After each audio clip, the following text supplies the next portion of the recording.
ഞാൻ സ്കൂളിൽ പഠിക്കുമ്പോൾ ഒരു ചേട്ടനെ കാണുമായിരുന്നു. അപ്പോൾ എന്നെക്കാളും 2 വയസ്സ് മൂത്ത ആളാണ്. പുള്ളിക്ക് എപ്പോഴും ഡിസ്റ്റിങ്ഷൻ ഉണ്ടാകുമായിരുന്നു. അങ്ങനെ പുള്ളി ശ്രദ്ധിച്ചു തുടങ്ങി ഞാൻ. അങ്ങനെ 10ൽ പഠിക്കുമ്പോഴും ഡിസ്റ്റിങ്ഷൻ ഉണ്ടായിരുന്നു. +2 ചേർന്നു. അച്ഛന് സാധാരണ തുമ്പപ്പണിയാണ്, പറമ്പിലൊക്കെ കളിക്കുന്ന ടൈപ്പ് ജോലിയായിരുന്നു അച്ഛനുണ്ടായിരുന്നത്. ചെറിയൊരു വീട്, ഒരു അനിയനുണ്ട്. അങ്ങനെ പോയിക്കൊണ്ടിരിക്കുകയായിരുന്നു. +2 പരീക്ഷ സമയത്ത് വീട്ടിലെന്തോ വഴക്കുണ്ടായി. എന്തോ കാര്യം പറഞ്ഞ് വഴക്കുണ്ടായതാണ്. അപ്പോൾ അതിൻ്റെ പേരിൽ പുള്ളിക്കാരൻ പരീക്ഷ എഴുതിയില്ല.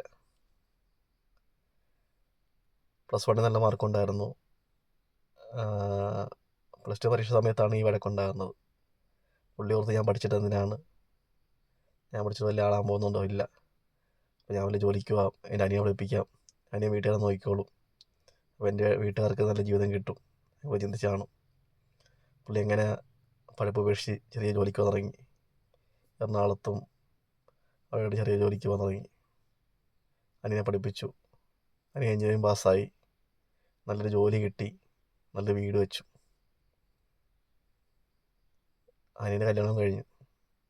പുള്ളിക്കാരൻ ഇപ്പോഴും സാധനപരി കണക്കെയാണ് മറ്റേ ചേട്ടൻ. പുള്ളിക്ക് ഒറ്റ രക്ഷയുണ്ടായിരുന്നുള്ളൂ, അനിയനെ നോക്കണം, വീട്ടുകാരെ നോക്കണം, നല്ല രീതിയിൽ ജീവിക്കാൻ പറ്റണം വീട്ടുകാർക്ക്.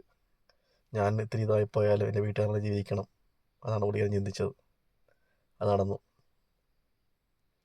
അതാണ് ജീവിതത്തിൽ ചില കാര്യങ്ങൾ നമ്മൾ വിചാരിക്കുന്നത് ചിലപ്പോൾ വേറെ വഴി കണക്കുമായിരിക്കും.